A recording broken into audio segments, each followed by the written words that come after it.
আজকে আলোচনা করব আমরা জানি যে অ্যাডভোকেসি পরীক্ষা 2025-এর পরীক্ষার ডেট দিয়েছে অলরেডি। তো এই পরীক্ষার যে প্রশ্নটার প্যাটার্ন হবে সেই প্রশ্নগুলোর প্যাটার্নগুলো এরকম হবে বা এরকম হতে পারে। সেটা হলো 17তম জুডিশিয়াল সার্ভিস পরীক্ষা 2024-এ যে প্রশ্নগুলো আসছিল সেই প্রশ্নগুলো আমাকে আজকে আলোচনা করব। সেটা হচ্ছে হাইকোর্ট বিভাগ ও দায়রা জজের রিভিশনের ক্ষমতা আলোচনা করে। তো হাইকোর্ট বিভাগ ও দায়রা জজের রিভিশন ক্ষমতা আমরা জানি যে হাইকোর্ট বিভাগ রিভিশন ক্ষমতা 439 ধারায় ফৌজদারি কার্যবিধি এবং দায়রা জজের রিভিশন ক্ষমতা হলো 439-এর এই ধারায়। আর রিভিশন আদালত খালাসের আদেশকে সাজার আদেশে রূপান্তর করতে পারে, এটা হচ্ছে 439-এর 4 ধারাতে, 4 উপধারাতে। তো একটি অপরাধের শাস্তি শুধু জরিমানা, কিন্তু ম্যাজিস্ট্রেট শাস্তি প্রদানকালে জরিমানা অনাদায় দোষী ব্যক্তিকে 7 দিনে কারাবাস আদেশ দিলেন। এই আদেশে সঠিক কি? মানে একটি অপরাধের শাস্তি শুধু জরিমানা, কিন্তু ম্যাজিস্ট্রেট শাস্তি প্রদানকালে জরিমানা অনাদায় দোষী ব্যক্তিকে 7 দিনের কারাবাসের আদেশ দিলেন। এই আদেশটি সঠিক কি? মানে ফৌজদারি কার্যবিধি 1898-এর সংশ্লিষ্ট বিধান উল্লেখপূর্বক আপনার উত্তর পক্ষে কারণ প্রদর্শন করুন। আমরা জানি যে ফৌজদারি কার্যবিধি 33 ধারায় জরিমানা অনাদায় কারণ উক্ত অপরাধের জন্য নির্দিষ্ট কারণের 1/4 বেশি হবে না এবং শুধুমাত্র অর্থদণ্ড প্রদান করলে জরিমানা অনাদায় কারণ নিজস্ব ইখতিয়ারের বাইরে হবে না। তার মানে আমরা জানি যে ফৌজদারি কার্যবিধি 33 ধারায় বলা আছে জরিমানা অনাদায় কারণ সেটা হবে কারণের 1/4 বেশি হবে না, অর্থাৎ যে কারদণ্ড হবে অর্থাৎ অর্থদণ্ড যেটা হবে এবং যে কারদণ্ড হবে 4/1 বেশি হবে না। এটা আমরা দেখি যে 26 DLR 350 নম্বর মামলায় যে 386 এবং 387 এবং দণ্ডবিধি 63 আর 67তে আছে। 67তে জানি যে 50 টাকায় 2 মাস, 100 টাকায় 4 মাস, বেশি হলে 6 মাস, এই বিষয়টা এখানে উল্লেখ করা আছে। আরেকটা বিষয় হচ্ছে ম্যাজিস্ট্রেট কর্তৃক দোষ স্বীকারোক্তিমূলক জবানবন্দি লিপিবদ্ধ করার পদ্ধতি বর্ণনা করবে। আর দোষ স্বীকারোক্তিমূলক জবানবন্দি আসামিকে শাস্তি প্রদানের একমাত্র ভিত্তি হতে পারে কি? আমরা জানি যে ফৌজদারি কার্যবিধি 164 ধারায় দোষ স্বীকার লিপিবদ্ধকরণের ক্ষমতা দেওয়া আছে। এটা হলো চিফ জুডিশিয়াল ম্যাজিস্ট্রেট বা প্রথম শ্রেণী ম্যাজিস্ট্রেট এবং বিশেষ ক্ষমতা সম্পন্ন দ্বিতীয় শ্রেণী ম্যাজিস্ট্রেট কী করতে পারে? যে 164 ধারা জবানবন্দি নিতে পারে। তাহলে 164 ধারার ম্যাজিস্ট্রেট দোষ স্বীকারোক্তিমূলক জবানবন্দিকে লিপিবদ্ধ করার পদ্ধতি বর্ণনা করুন। আর দোষ স্বীকারোক্তিমূলক জবানবন্দি আসামির শাস্তি প্রদানের একমাত্র ভিত্তি হতে পারে কি না?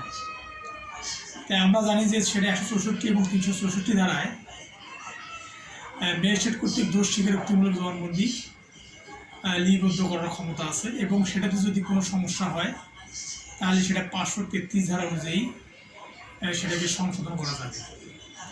যদি 164 ধারা যদি কেউ যদি জবানবন্দি দেয় সেটা 364 এবং 533 অনুযায়ী সংশোধন করা যাবে, 533 ধারা অনুযায়ী সংশোধন করা যাবে।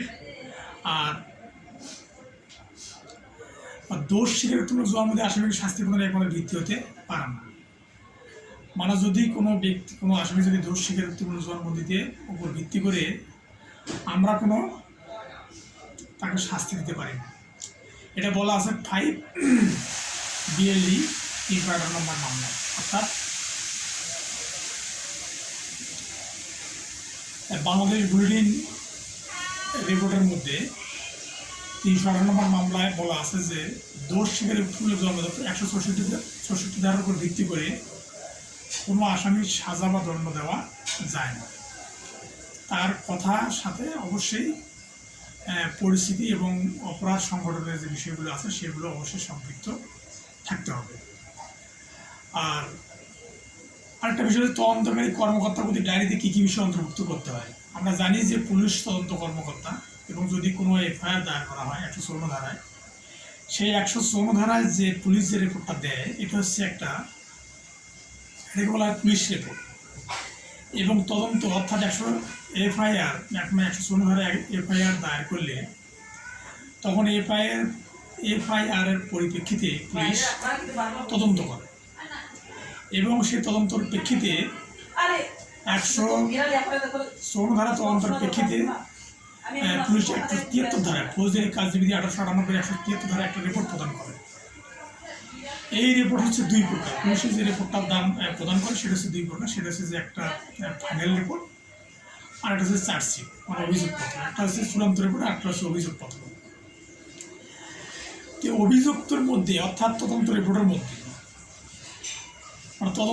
মধ্যে এটা থাকবে, কিন্তু তদন্ত কর্মকর্তা প্রতি ডায়েরিতে কী কী বিষয় অন্তর্ভুক্ত করতে হবে। অর্থাৎ এটা একটা তদন্ত, একটা পুলিশ রিপোর্ট 172 ধারায়। এমনিভাবে 172 ধারায় বলা আছে যে তদন্ত সম্মিলিত ডায়েরি।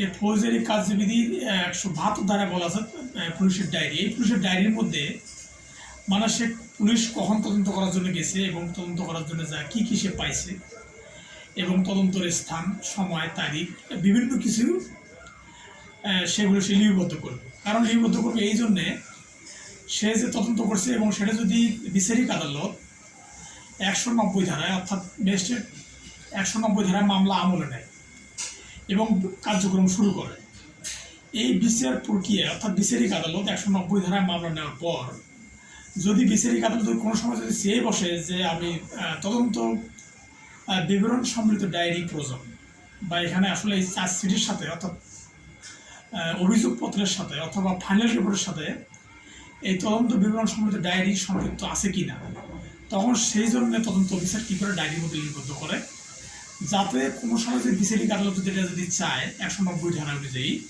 তাহলে অবশ্যই সেটা কী হবে, সেটা তখন ওই তদন্ত অফিসার সেটা দিতে বাধ্য থাকবে। তো এখানে প্রশ্ন হচ্ছে কোনো ফৌজদারি আদালত তদন্ত বিচার চলাকালে কোনো মামলা পুলিশ ডায়েরি চেয়ে পাঠাতে পারেন কি? অবশ্যই পারেন। আমরা এখানে বুঝলাম যে অবশ্যই পারেন। ফৌজদারি আদালত তদন্ত বা বিচারাধীন কোনো মামলার পুলিশ ডায়েরি চেয়ে পাঠাতে পারেন। এটা আসলে হচ্ছে 172 মানে ফৌজদারি কার্যবিধি 1898 172 দুই ধারায় বলা হয়েছে যে কোনো ফৌজদারি আদালত উক্ত আদালতের অনুসন্ধান বা বিচারাধীন মামলার পুলিশ ডায়েরি চেয়ে পাঠাতে পারেন এবং ডায়েরিতে সংশ্লিষ্ট মামলায় সাক্ষ্য প্রমাণ রূপে গ্রহণ না করে এবং অনুসন্ধান যা বিচারের সহায়ক হিসেবে ব্যবহার করতে পারেন। আমরা জানি যে সাক্ষ্য আইন 1872 145 ধারায় একটা সাক্ষ্যর কথা বলা আছে, যেটা হচ্ছে সহযোগী সাক্ষ্য। অর্থাৎ কোনো ব্যক্তি যদি পূর্বে কোনো সাক্ষ্য দিয়ে থাকে সেটা 145 ধারা অনুযায়ী ওই সাক্ষ্যটাকে ব্যবহার করা যায়। এমনিভাবে আমরা জানি যে ফৌজদারি সাক্ষ্য আইন 1872 মানে স্মৃতি পুনরুজ্জীবিত অর্থাৎ রিফ্রেশ মেমোরির বিষয়ে বলা আছে সাক্ষ্য আইনের 161 ধারা। দেখা গেল যে আমি একটা বিষয় বলছিলাম, 3-4 বছর পর সেই বিষয়টা আর মনে নাই, কিন্তু আমার যে বিষয়টা আমি যে বলছিলাম এই বিষয়টা কোনো একটা ডায়েরিতে লিপিবদ্ধ করা আছে বা কোনো একটা বইয়ের মধ্যে লিপিবদ্ধ করা আছে বা কোনো একটা খাতার মধ্যে লিপিবদ্ধ করা আছে। তাহলে আমি যদি কোনো সাক্ষ্য প্রদানকালে যদি আমি মনে করি যে আমার এই স্মৃতিটা মনে নেই বা আমি এই বিষয়টা মনে করতে পারতেছি না, তখন সাক্ষ্য আইনের 161 ধারা অনুযায়ী সেটাকে মনে করার জন্য আদালত সুযোগ দিতে পারে এবং আমি সাক্ষ্য আইনের 161 ধারা অনুযায়ী সেটা ডায়েরিটা দেখে আমি আমার স্মৃতিকে পুনরুজ্জীবিত করে আমি আদালতের সাক্ষ্য প্রদান করতে পারি। এটা হচ্ছে সাক্ষ্য আইনের ক্ষেত্রে প্রযোজ্য। আর একটা বিষয় হচ্ছে মীমাংসা যোগ্য এবং মীমাংসা অযোগ্য অপরাধ কীরূপে নিরূপণ করা যায়। আমরা জানি যে মীমাংসা কিছু অপরাধ আছে, ফৌজদারি কার্যবিধির কিছু অপরাধ আছে যেগুলো মীমাংসা করা যায় এবং আর কিছু অপরাধ আছে যেগুলো মীমাংসা করা যায় না। কিছু বিষয় আছে যে আপনি মীমাংসা করতে চাইলেও মীমাংসা করতে পারবেন না। যেমন হলো খুনের অপরাধ 302 ধারা যদি আপনি মার্ডার করেন তাহলে আপনি ইচ্ছা করলেই কিন্তু আপনি সেটা আপোষ মীমাংসা করতে পারবেন না। এমনিভাবে আপনি 378 ধারা যে চুরির বিষয়টা আছে, আপনি এই 378 ধারা চুরি করলেও আপনি সেটা মীমাংসা করতে পারবেন না। তাহলে ফৌজদারি কার্যবিধি 1 থেকে 565 ধারার মধ্যে যে ধারাগুলো মীমাংসাযোগ্য অর্থাৎ যে ধারাগুলোকে মীমাংসা করা যায় সেই ধারাগুলো হচ্ছে যে তার মধ্যে কয়েকটা ধারা বলবো যেটা হচ্ছে যে যেগুলো মীমাংসা করা যায়। আমরা জানি যে ফৌজদারি কার্যবিধি অপরাধ সংঘটিত হয় আর সেটা সেই অপরাধটার বহিঃপ্রকাশ অর্থাৎ শাস্তি প্রদান করা হয় দণ্ডবিধি 1860 সালের নিয়ম অনুযায়ী। তাহলে যদি ফৌজদারি কাজবিধিতে দণ্ডের অর্থাৎ আপনি যে অপরাধ করছেন সে অপরাধটা সংঘটিত হয়, আর এই অপরাধের শাস্তি প্রদান করা হয় দণ্ডবিধি 1860 নিয়ম অনুযায়ী, বিধান অনুযায়ী। আমরা সকলেই কম বেশি জানি যে আমাদের দণ্ডবিধিতে 1 থেকে 511টা ধারা আছে। এই ধারাগুলোর মধ্যে বেশিরভাগ ধারার মধ্যে শাস্তির বিধান সম্পর্কে বলা আছে। তাহলে এমনিভাবে দণ্ডবিধির 1 থেকে 511টা ধারার মধ্যে যে ধারাগুলোর শাস্তি মীমাংসাযোগ্য সেই ধারা বিষয় হচ্ছে, যেমন ধরুন যে 146 ধারার দাঙ্গা। যদি 146 ধারা যদি কোনো দাঙ্গা সংঘটিত হয়, অর্থাৎ দাঙ্গা তো সবসময় হয় হলো দুই পক্ষের অর্থাৎ দুইজন ব্যক্তির সমন্বয় বা অনেকজন ব্যক্তির সমন্বয়। যেমন বেআইনি সমাবেশে যখন বলপ্রয়োগ বা উগ্রতা প্রকাশ করা হয় তখন সেটা দাঙ্গায় রূপান্তরিত হয়। তো দাঙ্গায় রূপান্তরিত হওয়ার মূল উদ্দেশ্য হচ্ছে আপনি বেআইনি সমাবেশে অংশগ্রহণ করছেন, আর এই বেআইনি সমাবেশে যদি আপনি উগ্রতা প্রকাশ করেন, বল প্রয়োগ যদি প্রকাশ করেন বা মারামারি বা মারাত্মক অস্ত্র যদি সজ্জিত হয়ে যদি কোনো কিছু করার চিন্তা ভাবনা করেন, তা সেটা কিন্তু দাঙ্গায় রূপান্তরিত হয়। আর এই দাঙ্গায় যদি রূপান্তরিত হয় সেটার শাস্তি হবে যে কমপক্ষে শাস্তি হবে 2 বছর।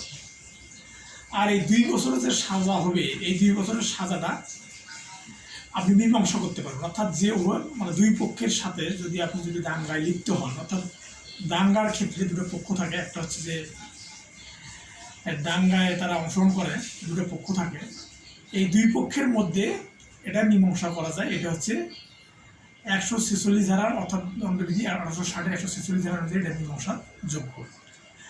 যে ব্যক্তি আপনাদের আপোষ মীমাংসা করতে পারেন, অর্থাৎ যার উপর বল প্রয়োগ করা হয়েছে বা উগ্রতা দেখানো হয়েছে সেই ব্যক্তির সাথে এটা আপোষ করা যাবে। আর একটা বিষয় হলো যে দণ্ডবিধি 1860 একটা 148 ধারার একটা অপরাধ আছে, সেটা হচ্ছে যে মারাত্মক অস্ত্রসহ দাঙ্গা। এখন 148 ধারা মারাত্মক অস্ত্রসহ দাঙ্গা, এটাও এটা আপোষ করা যায় বা এটা মীমাংসাযোগ্য অপরাধ। এটা শাস্তি যদি প্রমাণিত হয় তাহলে এটা শাস্তি হবে 3 বছর। আবার আরেকটা দণ্ডবিধির আরেকটা অপরাধ আছে, সেটা হচ্ছে আরেকটা ধারা আছে, সেটা হচ্ছে যে 324 ধারা। 324 ধারায় বলা আছে মারাত্মক অস্ত্র দ্বারা ইচ্ছাকৃতভাবে আঘাত করা। যদি মারাত্মক অস্ত্র দ্বারা ইচ্ছাকৃতভাবে কাউকে আঘাত করেন এবং সেই ব্যক্তি যদি আপনার সাথে আপোষ করার জন্য বা মীমাংসা করার জন্য যদি রাজি থাকে, তাহলে আপনি সেটা মীমাংসা করতে পারবেন। তাহলে দণ্ডবিধির মীমাংসাযোগ্য অপরাধগুলো অনেকগুলো ধারা আছে, তার মধ্যে হচ্ছে 147, 148, 159 মারামারি। তারপর হচ্ছে কিছু কিছু ধারা আছে যেগুলো হচ্ছে আমরা জানি যে ফৌজদারি কাজবিধির 2য় তফসিলের 8ম কলমে, অর্থাৎ 6ষ্ঠ কলমে, অষ্টম না 6ষ্ঠ কলমে এই মীমাংসাযোগ্য অপরাধগুলোর ধারাগুলো দেওয়া আছে। এবং এখানে বেশ কয়েকটা ধারা, অর্থাৎ দণ্ডবিধির বেশ কয়েকটা ধারা মীমাংসাযোগ্য সেই বিষয়গুলো এখানে আলোচনা করা আছে। তো এই ধারাগুলো কী করা যায়, এই ধারাগুলো মীমাংসা করা যায়। আর একটা প্রশ্ন যেটা হচ্ছে যে 17তম বাংলাদেশ জুডিশিয়াল সার্ভিস পরীক্ষা এসেছিল, সেটা হচ্ছে যে দণ্ডবিধি 1860 143, 323, 379 ধারায় দাখিলকৃত একটি FIR এর প্রেক্ষিতে 8 জন FIR নামীয় আসামির বিরুদ্ধে এবং 1 জন নতুনভাবে যুক্ত পলাতক অভিযুক্ত এক্সের বিরুদ্ধে অভিযোগপত্র দাখিল করা হলো। গ্রেপ্তারি পরোয়ানা ইস্যু করা হলো এবং এক্স আদালতে আত্মসমর্পণপূর্বক জামিনের এবং সেই সাথে অব্যাহতি প্রার্থনা করেন। গ্রেপ্তারি তিনি দাবি করেন যে তিনি 80 বছর বয়স্ক একজন ব্যক্তি, অতীতে অপরাধ সংঘটনকালে তিনি বিদেশে ছিলেন, তদন্ত সঠিকভাবে হয়নি এবং তাকে অসত্যভাবে অভিযুক্ত করা হয়েছে। তিনি তার জন্ম সনদ ও পাসপোর্ট দাখিল করেন। এখন ফৌজদারি কাজবিধি 1898 এর বিধান মতে দরখাস্ত দুটি নিষ্পত্তিতে আপাতত আপনার মতামত ব্যক্ত করুন। তো এখানে হলো একটা বিষয় হলো যে একটা ফৌজদারি মামলা, অর্থাৎ FIR, অর্থাৎ ফার্স্ট ইনফরমেশন রিপোর্ট, যেটাকে FIR নামীয় মামলা বলা হয়। এই মামলাতে তদন্ত অফিসার 143 ধারা, অর্থাৎ আমরা জানি যে 141 বেআইনি সমাবেশ এবং 143 বেআইনি সমাবেশের সদস্য হওয়া। তো 141, 142 এবং 143 এবং 323 আমরা জানি যে 320 আছে হলো 319 আছে আঘাত এবং 320 আছে আঘাতের সংজ্ঞা, আর 383 আছে যে আঘাতের মানে ইচ্ছাকৃতভাবে আঘাত দান করা, আর 379 আছে চুরির শাস্তি। 378 আছে চুরি এবং 379 আছে চুরির শাস্তি। তো এইভাবে একজন তদন্ত অফিসার আদালতে একটা রিপোর্ট দাখিল করে। এখন এই রিপোর্টের মধ্যে এক্স নামে একজন ব্যক্তিকে, যার বয়স 80 বছর, তাকেও আসামি করে। তো এখন তিনি এক্স নামে যে 80 বছর যে বয়স্ক ব্যক্তি, ইনি দাবি করছে যে আমি এই অপরাধের মধ্যে সম্পৃক্ত ছিলাম না, ষড়যন্ত্রমূলকভাবে বা ইচ্ছাকৃতভাবে আমাকে এই মামলার মধ্যে জড়ানো হয়েছে। এবং যখন এই মামলার অপরাধ সংগঠন হয় বা যখন এই অপরাধটা সংঘটিত হয়, সেই সময় আমি বিদেশে ছিলাম। এই কথার প্রেক্ষিতে সে কী করছে, তার পাসপোর্ট দাখিল করছে এবং তার জন্মসনদ দাখিল করছে এবং সে বলছে যে এই যে তদন্তটা করা হয়েছে এই তদন্তটা সঠিক নয়, এটা আমাকে মিথ্যা বা হয়রানি করার জন্যই আমাকে সম্পৃক্ত করা হয়েছে। তাহলে এখন ফৌজদারি কার্যবিধি 1898 বিধান মতে দরখাস্ত দুটি নিষ্পত্তিতে আপনার মতামতটা কি? অর্থাৎ আপনার মতে এই বৃদ্ধকে, অর্থাৎ 80 বছরের লোকটাকে কীভাবে আদালতের কাছ থেকে আপনি খালাস বা অব্যাহতি নিয়ে দেবেন, সেটা হচ্ছে মূল বিষয়। তো আমরা জানি যে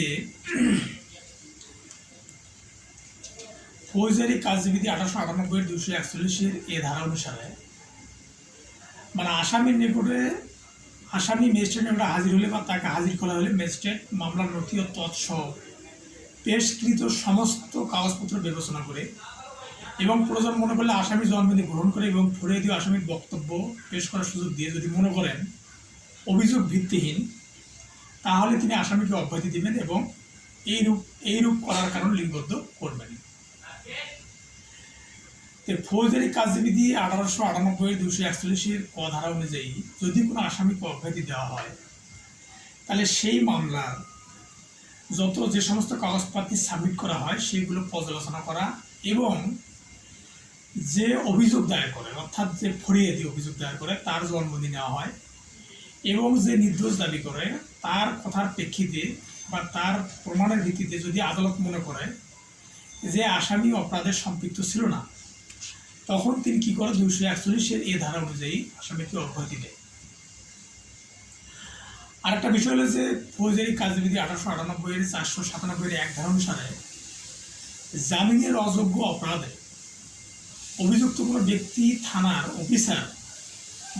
অফিসার ইনচার্জ অর্থাৎ ওসি কর্তৃক বিনা ওয়ারেন্টে গ্রেপ্তার হলে কিংবা আটক থাকলে আদালতে হাজির হলে কিংবা আদালতে হাজির করা হলে আদালত তাকে জামিনে মুক্তি দিতে পারে। তবে আসামির মৃত্যুদণ্ড কিংবা যাবজ্জীবন কারাদণ্ড দণ্ডনীয় অপরাধে দোষী হওয়ার সম্ভাবনা থাকলে আদালত তাকে মুক্তি দেবে না। আমরা জানি যে জামিন অযোগ্য অপরাধে অর্থাৎ দণ্ডবিধি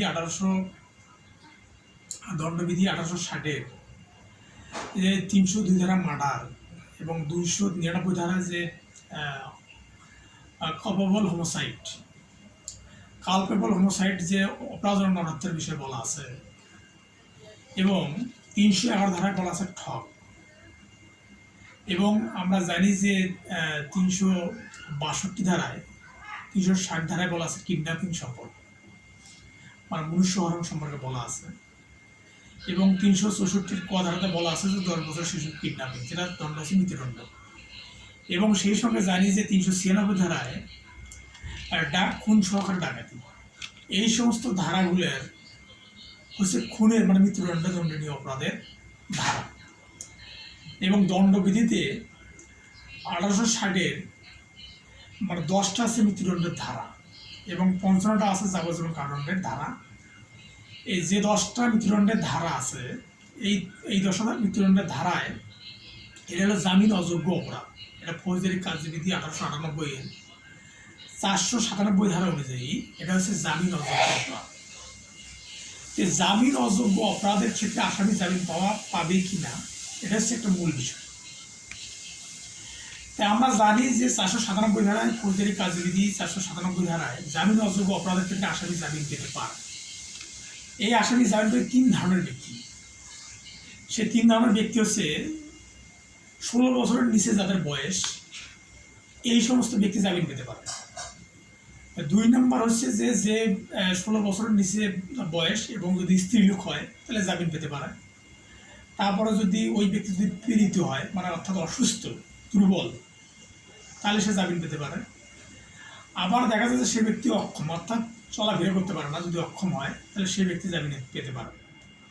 তাহলে 397 ধারায় অর্থাৎ 497 ধারায় ফৌজদারি কার্যবিধি 497 ধারায় ফৌজদারি কার্যবিধি 1898 497 ধারায় জামিন অযোগ্য অপরাধের ক্ষেত্রে জামিন পেতে পারে যদি যাদের বয়স 16 বছরের নিচে, স্ত্রীলোক, পীড়িত, অক্ষম ব্যক্তি হয়, তাহলে সেই সমস্ত ব্যক্তি জামিন অযোগ্য অপরাধের ক্ষেত্রে জামিন পেতে পারে। তো বিনা ওয়ারেন্টে গ্রেপ্তার হলে কিংবা আটক থাকলে আদালত হাজির হলে কিংবা আদালতে হাজির করা হলে আদালত তাকে জামিনে মুক্তি দিতে পারে। তো জামিন অযোগ্য অপরাধে জামিন পাওয়া আসামির হচ্ছে একটা খুবই ক্রিটিক্যাল অথবা আদালতের বিবেচনামূলক ক্ষমতা। কিন্তু 496 ধারা বলা আছে জামিনযোগ্য অপরাধে আসামির জামিন, অর্থাৎ যদি জামিনযোগ্য অপরাধ করে তাহলে আদালত তাকে জামিন দিতে পারে এবং আর কোনো অভিযুক্ত ব্যক্তি জামিন পাওয়া তার অধিকার এবং সে অধিকার হিসেবে দাবি করতে পারে। এখন একটা বিষয় হলো যে এখন সে বিষয়টা যেটা বিষয় হচ্ছে যে জামিনযোগ্য জামিন অযোগ্য অপরাধ। আমরা জানি যে জামিনযোগ্য এবং জামিন অযোগ্য অপরাধ এটার বর্ণনা করা আছে ফৌজদারি কার্যবিধি 1898, 496 এবং 497 ধারায়। আর নারাজি দরখাস্ত এবং মূল নালিশ আমি প্রথমে আলোচনা করছিলাম যে পুলিশ একটা তদন্ত রিপোর্ট দেয়, সেই রিপোর্ট হচ্ছে 173 ধারা অনুযায়ী। এই রিপোর্টটা হয় 2 প্রকার, একটা হচ্ছে যে একটা হচ্ছে যে ফাইনাল রিপোর্ট আর একটা হচ্ছে চার্জশিট। তো চার্জশিট তদন্ত মানে চার্জশিট এমন ফাইনাল রিপোর্ট দিয়েছে বা চার্জশিট বা অভিযোগপত্র দিয়েছে আপনার বিরুদ্ধে, তাহলে আপনি একটা নারাজি পিটিশন করতে পারেন। এই নারাজি পিটিশন করার জন্যে আপনাকে দরখাস্তের মাধ্যমে আপনাকে যে কোর্টে অর্থাৎ যে আদালতে আপনার মামলাটা চলবে বা যে আদালতে আপনার মামলাটা বিচারাধীন আছে বা বিচার প্রক্রিয়া শুরু হবে, সেই আদালতে আপনি কি করতে পারবেন, আপনি নারাজি পিটিশন করতে পারবেন। যে মানে আদালতের কাছে আপনি আবেদন করতে পারবেন যে আমার বিরুদ্ধে একটা মিথ্যা অভিযোগ দায়ের করা হচ্ছে। আপনাকে আরেকটা বিষয় বলে রাখি যে আপনি যদি আসামি হন, অভিযুক্ত ব্যক্তি হন, তাহলে আপনি কিন্তু নারাজি পিটিশন করতে পারবেন না। তখন আপনারা সাক্ষ্য প্রমাণের ভিত্তিতে এই মামলা আপনাকে খালাস হয়ে আসতে হবে। আর আপনি যদি ফরিয়াদি হন, মানে আপনি অভিযোগ দায়ের করছেন কিন্তু আপনার অভিযোগটার যে প্রতিবেদনটার রিপোর্টটা দিয়েছে এই রিপোর্টটা আপনার মনের মতো হয়নি, তখন সেক্ষেত্রে আপনি কী করতে পারবেন, নারাজি পিটিশন দায়ের করতে পারবেন। যে আদালতে মামলা চলমান হবে, যে আদালতে মামলাটা চলবে, সে আদালতে আপনি কী করতে পারবেন, আপনি নারাজি পিটিশন করতে পারবেন।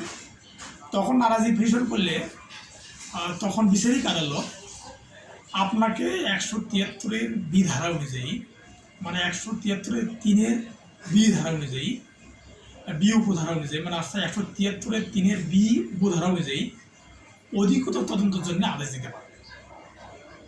তাহলে আপনি যদি ফরিয়াদি হয়ে আপনি যদি তদন্তের বিরুদ্ধে অর্থাৎ চার্জশিটের বিরুদ্ধে বা ফাইনাল রিপোর্টের বিরুদ্ধে আপনি যদি অভিযোগ দায়ের করেন, নারাজি পিটিশন দেন, তাহলে আপনাকে হয়তো আপনার দরখাস্ত যদি আপনার আবেদন করলে তখন বিচারিক আদালত আপনাকে অধিকতর তদন্তের জন্য হয়তো বা আবার তদন্তকারী কর্মকর্তাকে 173-এর বি উপধারা অনুযায়ী আদেশ দিতে পারে। আর অনুসন্ধান ও তদন্ত, আমরা জানি যে ইনকোয়ারি হচ্ছে অনুসন্ধান আর ইনভেস্টিগেশন হচ্ছে তদন্ত। ফৌজদারি কার্যবিধি 4-1 কে ধারাতে অনুসন্ধান সম্পর্কে বলা আছে। মানে ইনকোয়ারি যেটাকে বলা হয়, অনুসন্ধান সম্পর্কে বলা আছে। আর ফৌজদারি কার্যবিধি 4-1 এল ধারাতে আছে তদন্ত সম্পর্কে, ইনভেস্টিগেশন সম্পর্কে বলা আছে। তদন্তটা হচ্ছে যে পুলিশ কোনো অপরাধের সাক্ষ্য প্রমাণ সংগ্রহের জন্যে যে তথ্য সংগ্রহ করে বা যে রিপোর্ট সংগ্রহ করে সেটা হচ্ছে তদন্ত বা তদন্ত। আর এনকোয়ারি হচ্ছে যে নির্বাহী ম্যাজিস্ট্রেট কোনো বিচারিক আদালতের নির্দেশ অনুযায়ী কোনো নির্বাহী ম্যাজিস্ট্রেট সাক্ষ্য প্রমাণ সংগ্রহের জন্য সেগুলো করে থাকে। আর মামলার মুলতবি মামলা স্থগিত রাখা, এটা ফৌজদারি কার্যবিধি 1898-340 ধারায় মামলার মুলতবি মামলা স্থগিত রাখার একটা বিধান আছে। এবং আপনারা জানেন যে 339 ধারায় 339-এর বি ধারায় ট্রায়াল অফ অ্যাবসেন্টিয়া নামে একটা বিষয় আছে, মানে অর্থাৎ আসামির অনুপস্থিতি বিচার প্রক্রিয়া, ট্রায়াল অফ অ্যাবসেন্টিয়া এটাকে ইংলিশে বলা হয়। যে ট্রায়াল অফ অ্যাবসেন্টিয়া এই বিষয়টা যখন উৎপত্তি হয় ঠিক সেই সময়ে, তার পরবর্তী সময়ে যদি ট্রায়াল অফ অ্যাবসেন্টিয়ার বিষয়ে যদি কোনো আদালত বা বিচারিক আদালত সিদ্ধান্ত নিতে পারে যে মামলাটা মুলতবি রাখা যাবে অথবা মামলাটা স্থগিত রাখা যাবে কি না, তাহলে আমরা জানি যে ফৌজদারি কার্যবিধি 1898-340 ধারায় মামলার মুলতবি এবং মামলা স্থগিত রাখার একটা বিধান আছে। যদি বিচারিক আদালতে কোনো আসামি অনুপস্থিত থাকে, অর্থাৎ কোনো আসামি যদি অনুপস্থিতি 339-এর বিধান অনুযায়ী যদি অনুপস্থিত থাকে, তাহলে 340 ধারায় বিচারিক আদালত সেটা মামলা স্থগিত বা কার্যক্রম মুলতবি রাখার জন্য আদেশ দিতে পারে।